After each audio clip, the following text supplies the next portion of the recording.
नमस्कार दोस्तों, मैं हूं आशीष श्रीवास्तव और आप सभी का स्वागत है GAGS हब में।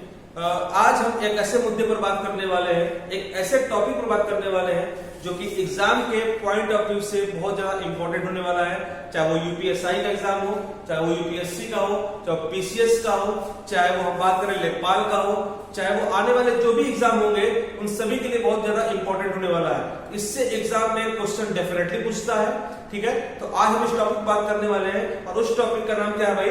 G20, यानी कि ग्रुप ऑफ 20। सवाल उठेगा कि G20 आया क्यों, या G20 को लाने का मकसद क्या था, या मैं बात करूं यहाँ पर कि G20 किन किन एजेंडों पर बात करता है, या ये वो एजेंडा कौन कौन से हैं, या मैं बात करूं यहाँ पर कि वो मुद्दा क्या है यहाँ पर, है ना। तो सवाल उठेगा कि G20 पहले है क्या, या इसको लाने का मकसद क्या था। एक मैं पहले जनरल एक एग्जांपल लेता हूं। जैसे मान लीजिए कि कोई भी एक समस्या आती है और उस समस्या से निपटने के लिए, उसको हम अकेले सॉल्व नहीं कर पाते हैं, तो उस समस्या से निपटने के लिए हम क्या करते हैं? किसी की मदद लेते हैं। क्या करते हैं? किसी की मदद लेते हैं, यानी कि धीरे धीरे उसमें एक ग्रुप बनता जाता है और 4-5 लोग मिलकर के उस समस्या को हम आसानी से सॉल्व कर सकते हैं। ठीक उसी प्रकार से 1997 में एक फाइनेंशियल क्राइसिस आया, एक वित्तीय संकट आया, और उस समय जो देश की मेजर इकोनॉमिक कंट्री थी, यानी कि हम बात करें ग्रुप ऑफ 7 की, G7 की बात करें, जो उसके सदस्य थे, जो मेंबर थे, उन्होंने ये तय किया कि भाई अगर हमें इस समस्या से निपटना है, इस वित्तीय संकट से निपटना है, तो हमें क्या करना पड़ेगा? एक प्लेटफॉर्म पर सभी को इकट्ठा होना होगा, तभी जाकर के इस समस्या से हम निपटारा पाएंगे, तभी जाकर के इस समस्या से हम छुटकारा पाएंगे, और आगे चल करके ऐसी समस्या दोबारा न बने।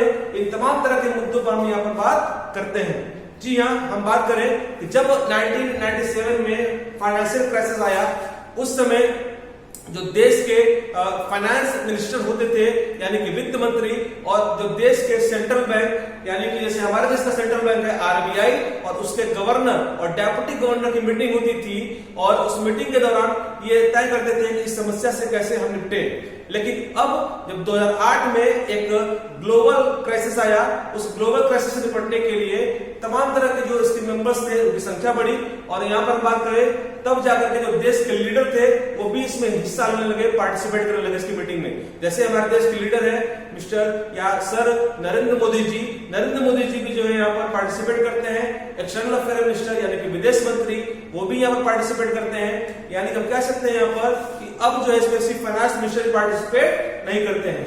ठीक, अब हम बात करें कि इसका एस्टेब्लिशमेंट कब हुआ। 1997 में वो जो समस्या आई, उस समस्या का नाम था फाइनेंशियल क्राइसिस। उस फाइनेंशियल क्राइसिस को दूर करने के लिए, उस फाइनेंशियल क्राइसिस से निपटने के लिए 1999 में, यानी कि 26 सितंबर 19, इसके एस्टेब्लिशमेंट की बात करें 26 सितंबर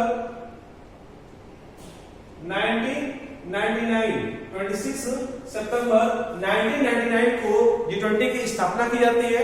अब सवाल उठेगा कि G20 का पूर्ण रूप क्या है, G20 का फुल फॉर्म क्या है। इसे हम बोल सकते हैं कि ये क्या है? Group of 20 members, group of 20 members, group of 20 members. जी हाँ, बहुत से लोग ऐसे हैं जो बोलते हैं कि G20 जो है 20 देशों का समूह है। जी नहीं सर, G20 जो है 20 देशों का समूह नहीं है। इसमें 19 कंट्री और एक यूरोपीय संघ का समूह है। इसलिए यहाँ पर हम ये बोलेंगे कि G20 जो है एक 20 देशों का, माफ करिएगा, 20 ग्रुप का या 20 सदस्यों का समूह है ना। तो G20 है क्या G20 का हेडक्वार्टर कहां पर है? सवाल ये भी उठेगा कि G20 का मुख्यालय भी कहां है। बहुत से लोग मुझसे पूछे कि G20 का मुख्यालय कहां पर है, हेडक्वार्टर कहां पर है।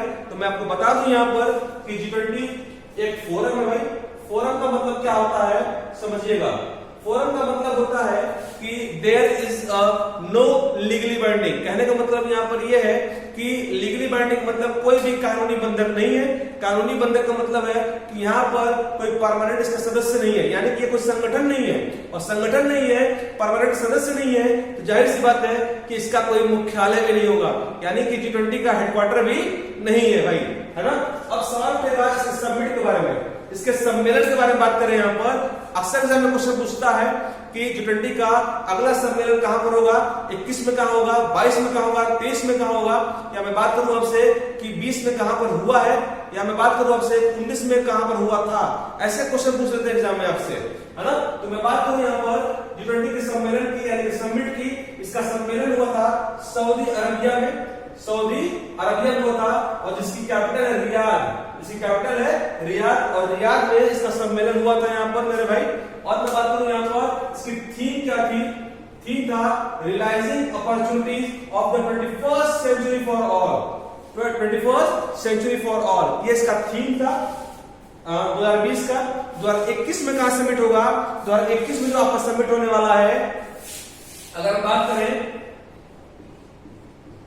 2021 में समिट कहां पर होगा, 2021 में समिट होने वाला है इटली में, इटली की जो कैपिटल है रोम में इसका सम्मेलन होगा।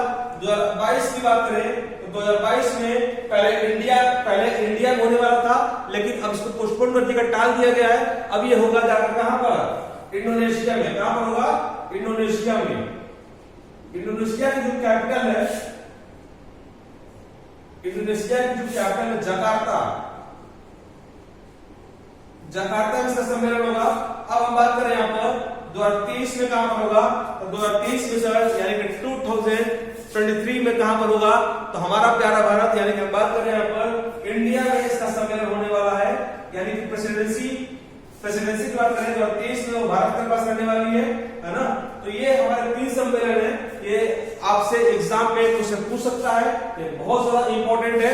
अच्छा, सवाल ये भी बनेगा यहाँ पर कि 2019 में सम्मेलन कहां पर हुआ था।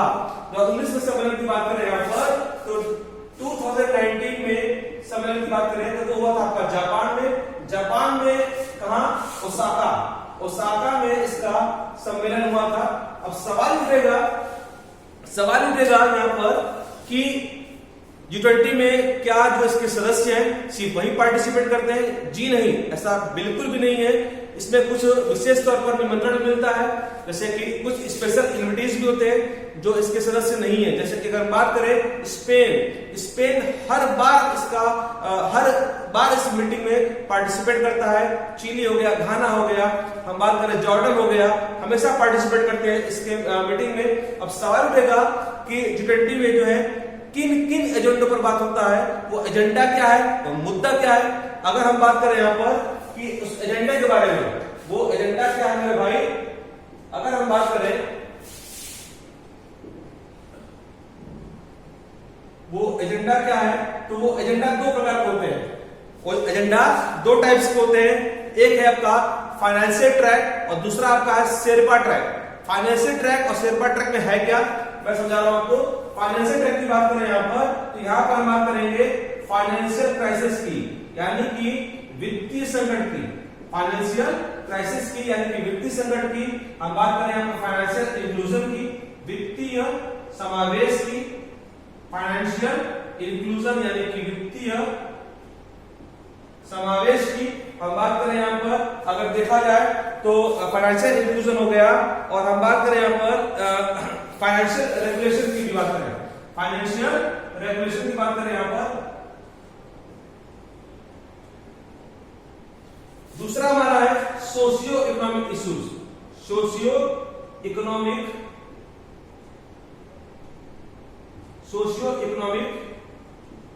इश्यू जो चले आ रहे हैं। सोशियो इकोनॉमिक इश्यू क्या है मेरे भाई, जस्ट लाइक अगर हम बात करें एम्प्लॉयमेंट, जैसे कि अभी कोविड का टाइम चल रहा था। कोविड के टाइम में आपने देखा कि बहुत सी कंपनियां बंद हुई हैं, बहुत से लोगों को जो है रोजगार से निकाला गया है, यानी कि बेरोजगार हुए। तो बेरोजगार हुए तो उसके लिए रोजगार का सृजन कैसे करना होगा, यानी कि एम्प्लॉयमेंट कैसे बढ़ाना होगा, इस मुद्दे पर बात होगा। दूसरा है यहाँ पर पर्यावरण को लेकर के, यानी कि इन्वायरमेंट के लिए, यानी कि जो समस्या बनी हुई है ग्लोबल वार्मिंग की जो समस्या बनी हुई है, पूरा विश्व से पीड़ित है इस ग्लोबल वार्मिंग से इससे कैसे छुटकारा पाए, इससे कैसे निपटा जाए, ये समस्या आगे फ्यूचर में कैसे दोबारा ना बने, इसको कैसे दूर किया जाए, इस तरह के मुद्दों पर यहाँ पर बात होता है। अगला आपका trade and investment. Trade and investment कुछ अगर बात करें यहाँ पर पॉलिसी जो होती है this type of finance, fiscal policy, यानी कि फिस्कल पॉलिसी में टैक्सेशन टूल्स के बारे में बात करेंगे यहाँ पर, और हम बात करेंगे यहाँ पर करप्शन के बारे में, एंटी करप्शन के बारे में, यानी कि हम बात करने वाले यहाँ पर कि G20 जो है किन किन एजेंडों पे बात करता है। नंबर 1 अगर हम बात करें यहाँ पर फाइनेंशियल ट्रैक, दूसरा आपका है शेरपा ट्रैक। फाइनेंशियल ट्रैक पे क्या होता है भाई, फाइनेंशियल ट्रैक पे आपका जो हम बात करें फाइनेंशियल क्राइसिस के बारे में बात करेंगे, फाइनेंशियल इंक्लूजन के बारे में बात करेंगे, वित्तीय समावेश के बारे में बात करेंगे, वित्तीय समावेश को कैसे बढ़ाया जाए। इट मींस कि यहाँ पर हम बात करने वाले भारत के बारे में कि जैसे कि आपने भारत में देखा होगा कि कुछ समय पहले जो है मोदी जी ने लाल किले से एक भाषण दिया था, और उस भाषण में एक अकाउंट के बारे में जिक्र किया था। उस अकाउंट का नाम था जन धन योजना। भारत में बहुत से पिछड़े वर्ग ऐसे हैं या पिछड़ा एरिया ऐसा है, रूरल एरिया ऐसा है जहां पर बैंकिंग फैसिलिटीज अभी भी अवेलेबल नहीं है, मौजूद नहीं है वहां पर, है ना। तो वहां पर बैंकिंग फैसिलिटीज कैसे पहुंचाया जाए, यानी कि देश का जो कमजोर तबका है उसको कैसे बैंकिंग से लिंक किया जाए, फाइनेंशियल अवेयरनेस कैसे पहुंचाया जाए, that is called financial inclusion, वित्तीय समावेश। इसके लिए कमेटी बनाई गई थी, इसका नाम था डॉक्टर सी रंगराजन, जो कि आरबीआई के गवर्नर रह चुके हैं। जी हाँ, अब हम बात करने वाले हैं यहाँ पर इसके सदस्य के बारे में कि ग्रुप ऑफ 20 के मेंबर्स कौन कौन है। तो मैं आपको बता दूं कि एक बहुत सा इजी ट्रिक मैं देने वाला हूं, जिससे कि आपसे कभी दोबारा आपको नहीं भूलने वाला है। जैसे कि अभी पेट का जो एग्जाम हुआ था, पेट के एग्जाम में पूछा गया था सर इनमें से कौन सा देश जो सार्क का सदस्य नहीं है। इसके लिए सर आपको सार्क के सारे मेंबर्स के नाम याद होने चाहिए, यानी कि जो सार्क का जो मेंबर्स है 8, उस 8 मेंबर्स के आपको नाम याद होना चाहिए। ठीक उसी प्रकार से अगर कभी एग्जाम में पूछ लिया जाए ग्रुप ऑफ 20 के इनमें से कौन सा देश G20 का सदस्य नहीं है ना, तो मैं बात करने वाला हूं यहाँ पर, मैं जो वो ट्रिक है मैं जो आपको देने वाला हूं यहाँ पर, वो बात करें वो ट्रिक ये है, गुरुजी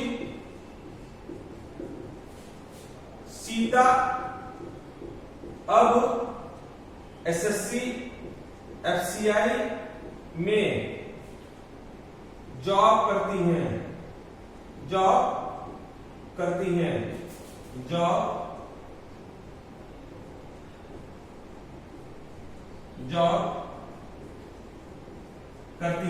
ये जॉब करती है जो हिंदी में लिखा हुआ है ये सिर्फ ट्रिक को बनाने के लिए लिखा गया है, यानी कि सेंटेंस को पूरा करने के लिए लिखा गया है। जो अंग्रेजी में लिखा गया है, जो लेटर्स में लिखे गए सिर्फ उन्हीं का आपको याद करना पड़ेगा भाई। यानी कि अगर बात करें गुरुजी सीता अब एसएससी एफसीआई में जॉब करती हैं, तो जी का मतलब होगा यहाँ पर जर्मनी, यू का मतलब होगा यहाँ पर यूएसए, और आर का मतलब हो गया रशिया, और यू का मतलब यूके, जे का मतलब यहाँ पर हो गया जापान, आई का मतलब हो गया इटली, और एस की बात करें यहाँ पर सऊदी अरबिया, आई का मतलब हो गया इंडिया, टी का मतलब हो गया टर्की, और ए का मतलब अर्जेंटीना, और ए की बात करें यहाँ पर ऑस्ट्रेलिया, बी का मतलब यहाँ पर ब्राजील, और हम बात करें एस से साउथ अफ्रीका, और एस से बात करें यहाँ पर साउथ कोरिया, सी से हो गया चाइना, एफ से हो गया फ्रांस, और सी से बात करें यहाँ पर कनाडा, और आई से हो गया आपका भैया क्या इंडोनेशिया, है ना, और एम से बात करें यहाँ पर मैक्सिको, है ना, ई से आपका क्या हो गया यूरोपियन यूनियन, यानी कि यूरोपीय संघ। यानी कि आपने देखा कितनी आसानी से इस ट्रिक के द्वारा मैंने आपके सामने जो है इन सभी मेंबर्स के नाम मैंने लाकर रख दिया है। अब आपको कभी रटने की जरूरत नहीं पड़ेगी और आप आसानी से जो है इसका आंसर दे सकते हैं। इससे क्वेश्चन कैसे कैसे बन सकते हैं समझिएगा। पहली बात, एक क्वेश्चन बनेगा ऐसे कि G20 की स्थापना कब हुई। नंबर 1, G20 की स्थापना कब हुई? 26 सितंबर 1999 को, 1999 को। अब बात करें यहाँ पर G20 का पहला सम्मेलन कब हुआ था? 2008 में हुआ यूएसए में। उसके बाद हम बात करें यहाँ पर कि G20 का 2020 में सम्मेलन जो है कहां पर हुआ था? तो वह सऊदी अरबिया में। सऊदी अरबिया में कहां है भाई? रियाद में 2019 में कहां पर हुआ था? जापान में, ओसाका में। 2021 में कहां पर होगा? इटली में, अक्टूबर में होने वाला है, रोम में। 2022 की बात करें यहाँ पर, तो 2022 में इंडोनेशिया में होगा, जकार्ता, जो कि पहले भारत में होने वाला था लेकिन अब इंडोनेशिया में होगा। 2023 में क्या होगा? इंडिया में होने वाला, भारत में होने वाला है। ये क्वेश्चन यहां से बनेंगे। और एक सवाल आपका बनेगा यहाँ पर, इसकी थीम। कभी कभी एग्जाम में थीम भी पूछ लेता है, विषय, सब्जेक्ट क्या है, विषय क्या है, थीम क्या है। यहाँ पर बात करें यहाँ पर कि realising opportunities of the 21st century for all, है ना, ये इसकी थीम है। और इसके सदस्य पूछ सकता है आपसे कि इनमें से कौन सा देश G20 का सदस्य नहीं है। तो यहाँ पर 5-6 तरह के क्वेश्चन मैंने डिस्कस किए आपसे, और इससे हमने कोशिश किया है कि एग्जाम के पॉइंट ऑफ व्यू से जो बेहतर होगा आपके लिए मैं वो दूं। ज्यादा डिटेल में ना जाऊं, बहुत ज्यादा जाने का मतलब भी नहीं है, क्योंकि एग्जाम में इससे ज्यादा पूछेगा नहीं आपसे, पहली बात। दूसरी बात यहाँ पर मैं बात करूं कि एग्जाम में एक क्वेश्चन बनता है कैपिटल और करेंसी से, कैपिटल और करेंसी से। तो मैं आपको बताऊं कि लगभग एग्जाम में, अगर एग्जाम की बात करें कि एक क्वेश्चन कैपिटल और करेंसी से आता है, लगभग 200 देश है, और 200 देश की कैपिटल करेंसी याद कर पाना पॉसिबल नहीं है मेरे भाई, है ना। तो हम इतना कर सकते हैं यहाँ पर कि एटलीस्ट अगर हमारे देश के पीएम प्रेसिडेंट 6 महीने पहले जहां पर विजिट किए हैं उनका कैपिटल करेंसी, या हम बात करें यहाँ पर जो कोई देश या कोई कंट्री, अभी जैसे हम बात करें तालिबान का इशू चल रहा है, अफगानिस्तान में बवाल चल रहा है यहाँ पर, तो उस चूंकि न्यूज में है वो, तो उसकी कैपिटल करेंसी आपसे पूछ सकता है ना। दूसरी बात हम यहाँ पर बात करें, उसके प्रेसिडेंट का भी नाम आपसे पूछ सकता है, ठीक है, कि प्रेसिडेंट कौन था, है ना। और अभी हालांकि अंतरिम जो है सरकार वहां की बनी है, तो उनके पीएम, डेप्यूटी पीएम के बारे में पूछ सकता है। और वैसे हम बात करें यहाँ पर कि कोई बाहर के जो कंट्री है उनके कैपिटल करेंसी आपको कैसे याद करना पड़ेगा। जैसे कि मान लीजिए अगर वो हमारे देश में विजिट कर रहे हैं, तो एटलीस्ट उनकी कैपिटल और करेंसी आपको याद होनी चाहिए। प्लस इसके अलावा जो ग्रुप है, जैसे हम बात करें ब्रिक्स हो गया, बिमस्टेक हो गया, G7 हो गया, G20 हो गया, सार्क हो गया, एटलीस्ट उनके कैपिटल करेंसी आपको याद होनी चाहिए। एग्जाम में इससे ज्यादा आपको नहीं पूछने वाले मेरे भाई। 2018 में यूपी पुलिस के एग्जाम में क्वेश्चन पूछा गया था कि अर्जेंटीना की कैपिटल क्या है, अर्जेंटीना की कैपिटल क्या है। एक बंदे ने मुझसे बोला, एक स्टूडेंट ने मुझसे बोला कि सर अर्जेंटीना क्यों पूछ लिया था। तो अर्जेंटीना का पूछने का मकसद ये था सर कि अर्जेंटीना में उसी साल जो है क्या हुआ था, आपका G20 सम्मेलन हुआ था 2018 में, इसीलिए जो है क्वेश्चन वहां से पूछा गया था। और उसकी अर्जेंटीना की कैपिटल थी ब्यूनस आयर्स, ब्यूनस आयर्स। यहाँ पर आप देखिए हमने सबकी कैपिटल के नाम भी लिखे हुए हैं। जी से जर्मनी, जर्मनी की जो कैपिटल है बर्लिन, यू से यूएसए। अगर इससे कैपिटल की बात करें वॉशिंगटन डीसी। आर से हो गया आपका रशिया, रशिया की जो कैपिटल है मॉस्को। और यू से बात करें यूके यानी कि इसकी कैपिटल है लंदन। जे से हम बात करें जापान, और जापान की जो कैपिटल है टोक्यो। और हम बात करें यहाँ पर इंडिया यानी हमारा प्यारा भारत की जो कैपिटल है, सबको पता होगा जी हाँ, न्यू दिल्ली, है ना।